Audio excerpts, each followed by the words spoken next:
बोलो दुर्गा महारानी की जय। श्री दुर्गा सप्तशती षष्ठो अध्याय धूम्रलोचन वध।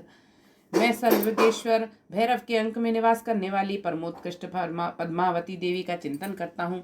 वे नागराज के आसन पर बैठी हैं। नागों के फड़ों में सुशोभित होने वाली मणियों की विशाल माला से उनकी देहलता उद्भासित हो रही है। सूर्य के समान उनका तेज है। 3 नेत्र उनकी शोभा बढ़ा रहे हैं। वे हाथों में माला, कुंभ, कपाल और कमल लिए हुए हैं तथा उनके मस्तक में अत्यंत का मुकुट सुशोभित है। ऋषि कहते हैं, देवी का यह कथन सुनकर दूत को बड़ा अमर्ष हुआ और उसने दैत्यराज के पास जाकर सब समाचार विस्तार से कह दिए सुनाया। दूत के उस वचन को सुनकर दैत्यराज कुपित हो उठा और दैत्य सेनापति धूम्रलोचन से बोला, धूम्रलोचन, तुम शीघ्र अपनी सेना साथ लेकर जाओ और उस दुष्टा के केश पकड़कर घसीटते हुए उसे बलपूर्वक यहाँ ले आओ। उसकी रक्षा करने के लिए यदि कोई दूसरा खड़ा हो जाए तो वह देवता, यक्ष अथवा गंधर्व ही क्यों न हो, उसे अवश्य मार डालना। ऋषि कहते हैं, शुंभ के इस प्रकार आज्ञा देने पर धूम्रलोचन दैत्य 60,000 असुरों की सेना के साथ लेकर वहां से तुरंत चल दिया। वहां पहुंचकर उसने हिमालय पर रहने वाली देवी को देखा और ललकार कर कहा, अरे तू शुंभ निशुंभ के पास चल। यदि इस समय प्रसन्नता पूर्वक मेरे स्वामी के समीप नहीं चलेगी तो मैं बलपूर्वक झोंटा पकड़कर घसीटते हुए तुझे ले चलूंगा। देवी बोली, तुम्हें दैत्यों के राजा ने भेजा है। तुम स्वयं भी बलवान हो और तुम्हारे साथ विशाल सेना भी है।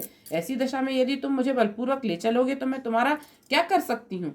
ऋषि कहते हैं, देवी के यूं कहने पर असुर धूम्रलोचन उनकी ओर दौड़ा और अंबिका ने हूं शब्द के उच्चारण मात्र से उसे भस्म कर दिया। फिर तो क्रोध में भरी हुई दैत्यों की विशाल सेना और अंबिका ने एक दूसरे पर तीखे सायकों, शक्तियों और फरसों की वर्षा आरंभ की। इतने में ही देवी का वाहन सिंह क्रोध में भरकर भयंकर गर्जना करके गर्दन के बालों को हिलाता हुआ असुरों की सेना में कूद पड़ा। उसने कुछ दैत्यों की पंजों की मार से कितनों को अपने जबड़ों से और कितने ही महादैत्यों को पटक कर ओठ की दाढ़ों से घायल करके मार डाला। उस सिंह ने अपने नखों से कितनों के पेट फाड़ डाले और थप्पड़ मारकर कितनों के सिर धड़ से अलग कर दिए। कितनों की भुजाएं और मस्तक काट डाले तथा अपनी गर्दन के बाल हिलाते हुए उसने दूसरे दैत्यों के पेट फाड़कर उनका रक्त चूस लिया। अत्यंत क्रोध में भरे हुए देवी के वाहन उस महाबली सिंह ने क्षण भर में ही असुरों की सारी सेना का संहार कर डाला। शुंभ ने जब यह सुना कि देवी ने धूम्रलोचन असुर को मार डाला तथा उसके सिंह ने सारी सेना का सफाया कर डाला है, तब उस दैत्यराज को बड़ा क्रोध हुआ। उसका ओठ कांपने लगा। उसने चंड और मुंड दोनों महादैत्यों को आज्ञा दी, हे चंड और हे मुंड, तुम लोग बहुत बड़ी सेना लेकर वहां जाओ। उस देवी के झोंटे पकड़कर अथवा उसे बांधकर शीघ्र ही यहाँ ले आओ। यदि इस प्रकार उसको लाने में संदेह हो तो युद्ध में सब प्रकार के अस्त्र शस्त्रों तथा समस्त आसुरी सेना का प्रयोग करके उसकी हत्या कर डालना। उस दुष्टा की हत्या होने तथा सिंह के भी मारे जाने पर उस अंबिका को बांधकर साथ ले ही शीघ्र ही लौट आना। इस प्रकार श्री मार्कंडेय पुराण में सावर्णिक मनवंतर की कथा के अंतर्गत देवी महात्म्य धूम्रलोचन वध नामक 6ठा अध्याय पूरा हुआ। बोलो दुर्गे महारानी की जय। अष्टमोध्याय रक्त बीज वध। मैं अणिमा आदि सिद्धिमयी किरणों से आवृत भवानी का ध्यान करता हूँ। उनके शरीर का रंग लाल है, नेत्रों में करुणा लहरा रही है तथा हाथों में पाश, अंकुश, बाण और धनुष शोभा पाते हैं। ऋषि कहते हैं, चंड और मुंड नामक दैत्यों के मारे जाने तथा बहुत सी सेना का संहार हो जाने पर दैत्यों के राजा प्रतापी शुंभ के मन में बड़ा क्रोध हुआ और उसने दैत्यों की संपूर्ण सेना को युद्ध के लिए कूच करने की आज्ञा दी। वह बोला, आज उदायुध नाम के 86 दैत्य सेनापति अपनी सेनाओं के साथ युद्ध के लिए प्रस्थान करें। कंबु नाम वाले दैत्यों के 84 सेना नायक अपनी वाहिनी से घिरे हुए यात्रा करें। 50 कोटि वीर कुल के और 100 धौम्र कुल के असुर सेनापति मेरी आज्ञा से सेना सहित कूच करें। कालक, दोहरदे, मौर्य और काल के असुर भी युद्ध के लिए तैयार हो मेरी आज्ञा से तुरंत प्रस्थान करें। भयानक शासन करने वाला असुरराज शुंभ इस प्रकार आज्ञा दे सहस्त्रों बड़ी बड़ी सेनाओं के साथ युद्ध के लिए प्रस्थित हुआ। उसकी अत्यंत भयंकर सेना आती देख चंडिका ने अपने धनुष की टंकार से पृथ्वी और आकाश के बीच का भाग बुझा दिया।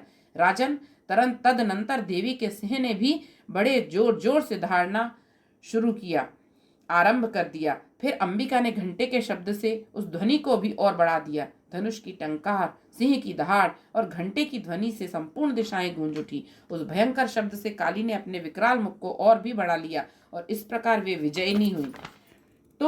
उस तुमुल नाद को सुनकर दैत्यों की सेनाओं ने चारों ओर से आकर चंडिका देवी, सिंह तथा काली देवी को क्रोधपूर्वक घेर लिया।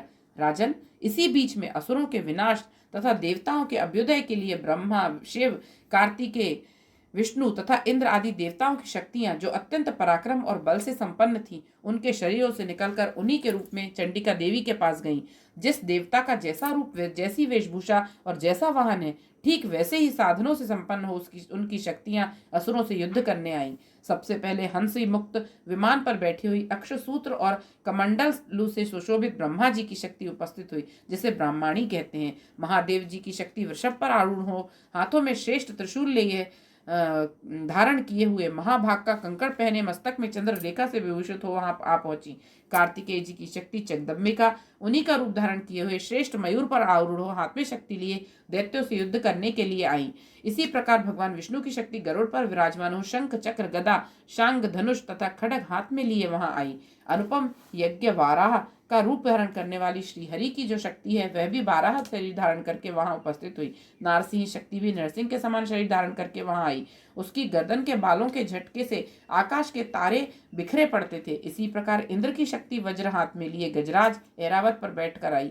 उसके भी सहस्त्र नेत्र थे। इंद्र का जैसा रूप है वैसा ही उसका भी था। तदनंतर उन देव शक्तियों से घिरे हुए महादेव ने चंडिका से कहा, मेरी प्रसन्नता के लिए तुम शीघ्र ही असुरों का संहार करो। तब देवी के शरीर से अत्यंत भयानक और परम उग्र चंडिका शक्ति प्रकट हुई, जो सैकड़ों गीदड़ियों की भांति आवाज करने वाली थी। उस अपराजिता देवी ने धूमिल चट्टा वाले महादेव जी से कहा, भगवान, आप शुंभ निशुंभ के पास दूत बनकर जाइए और उन अत्यंत गर्वीले दानव शुंभ और निशुंभ दोनों से कहिए, साथ ही उनके अतिरिक्त जो भी दानव युद्ध के लिए वहां उपस्थित हों, उनको भी यह संदेश दीजिए, दैत्यों, यदि तुम जीवित रहना चाहते हो तो पाताल को लौट जाओ। इंद्र को त्रिलोकी का राज्य मिल जाए और देवता यज्ञ भाग का उपयोग करें। यदि बल के घमंड में आकर तुम युद्ध की अभिलाषा रखते हो तो आओ, मेरी शिवाएं योगिनियां तुम्हारे कच्चे मांस से तृप्त हों। चूंकि उस देवी ने भगवान शिव को दूत के कर्म कार्य में नियुक्त किया था, इसलिए वह शिव दूती के नाम से संसार में विख्यात हुई। वे महादैत्य भी भगवान शिव के मुंह से देवी के वचन सुनकर क्रोध में भर गए और जहां कात्यायनी विराजमान थी उस ओर बढ़े। तदनंतर वे दैत्य अमर्ष में भरकर पहले ही देवी के ऊपर बाण, शक्ति और वृष्टि आदि अस्त्रों की वृष्टि करने लगे। तब देवी ने भी खेल खेल में ही धनुष की टंकार की और उससे छोड़े हुए बड़े बड़े बाणों से दैत्यों के चलाए हुए बाण, शूल, शक्ति और फरसों को काट डाला। फिर काली उनके आगे होकर शत्रुओं को शूल के प्रहार से विदीर्ण करने लगी और खटबांग से उनका कचूमर निकालती हुई रणभूमि में विचरने लगी। ब्राह्मणी भी जिस जिस और दौड़ती उसी और अपना कमंडलू का जल छिड़ककर शत्रुओं के ओज और पराक्रम को नष्ट कर देती थी। माहेश्वरी ने त्रिशूल से तथा वैष्णवी ने चक्र और अत्यंत क्रोध में भरी हुई कुमार कार्तिकेय की शक्ति से दैत्यों का संहार आरंभ किया। इंद्र शक्ति के वज्र प्रहार से विदीर्ण हो सैकड़ों दैत्य दानव रक्त की धारा बहाते हुए पृथ्वी पर सो गए।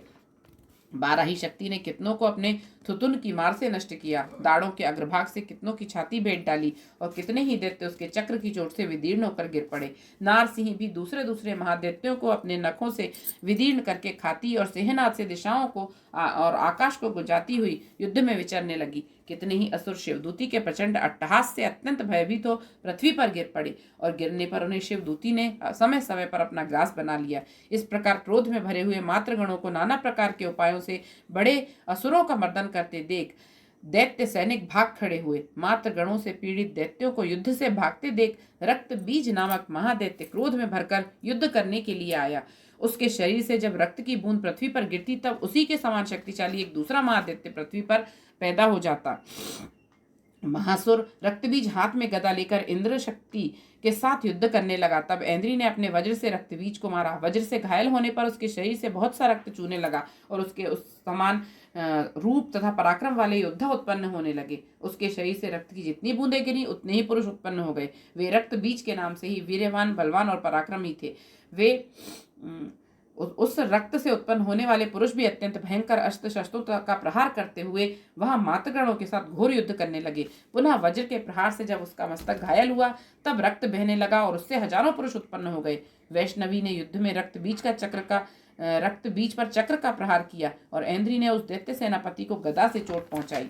वैष्णवी के चक्र से घायल होने पर उसके शरीर से जो रक्त बहा और उससे उसी के बराबर आकार वाले सहस्त्रों महादैत्य प्रकट हुए। उनके द्वारा संपूर्ण जगत व्याप्त हो गया। कुमारी ने शक्ति से, बाराही ने खड़ग से और माहेश्वरी ने त्रिशूल से महादैत्य रक्तबीज को घायल किया। क्रोध में भरे हुए उस महादैत्य रक्तबीज ने गदा से भी मात्र शक्तियों पर पृथक पृथक प्रहार किए। शक्ति और शूल आदि से अनेक बार घायल होने पर जो शरीर से रक्त की धारा पृथ्वी पर गिरी, उससे भी निश्चय ही सैकड़ों असुर उत्पन्न हुए। इस प्रकार उस महादैत्य के रक्त से प्रकट हुए असुरों द्वारा संपूर्ण जगत व्याप्त हो गया। इससे उन देवताओं को बड़ा भय हुआ। देवताओं को उदास देख चंडिका काली ने शीघ्रता से कहा, चामुंडे, तुम अपना मुख और भी फैलाओ तथा मेरे शस्त्र पात से गिरने वाले रक्त बिंदुओं और उनसे उत्पन्न होने वाले महादैत्यों को तुम अपने इस तावले मुख से खा जाओ। इस प्रकार रक्त से उत्पन्न होने वाले महादैत्यों का भक्षण करती हुई तुम रण में विचरती रहो। ऐसा करने से उस दैत्य का सारा रक्त क्षीण हो जाने पर वह स्वयं भी नष्ट हो जाएगा। उन भयंकर दैत्यों को जब तुम खा जाओगी तब दूसरे नए दैत्य उत्पन्न नहीं हो सकेंगे। काली से यूं कहकर चंडिका देवी ने शूल से रक्त बीज को मारा और काली ने अपने मुख से उसका रक्त ले लिया। तब उसने वहां चंडिका पर गदा से प्रहार किया, किंतु उस गदा पात ने देवी को तनिक भी वेदना नहीं पहुंचाई। रक्त बीज के घायल शरीर से बहुत सा रक्त गिरा, किंतु ज्यों ही वह गिरा त्यों ही चामुंडा ने उसे अपने मुख में ले लिया। रक्त गिरने से काली के मुख में जो महादैत्य उत्पन्न हुए उन्हें भी वह चट कर गई और उसने रक्त बीज का रक्त भी पी लिया। तदनंतर देवी ने रक्त बीज को, जिसका रक्त चामुंडा ने पी लिया था, वज्र, बाण, खड्ग तथा सृष्टि आदि से मार डाला। राजन, इस प्रकार शस्त्रों के समुदाय से आहत एवं रक्तहीन हुआ महादैत्य रक्तबीज पृथ्वी पर गिर पड़ा। नरेश्वर, इससे देवताओं को अनुपम हर्ष की प्राप्ति हुई और मातृगण उन असुरों के रक्तपान के मत से उद्धत सा होकर नृत्य करने लगा। इस प्रकार श्री मार्कंडेय पुराण में सावर्णिक मनवंतर की कथा के अंतर्गत देवी महात्म्य में रक्तबीज वध नामक 8वां अध्याय पूरा हुआ। बोलिए दुर्गा महारानी की जय।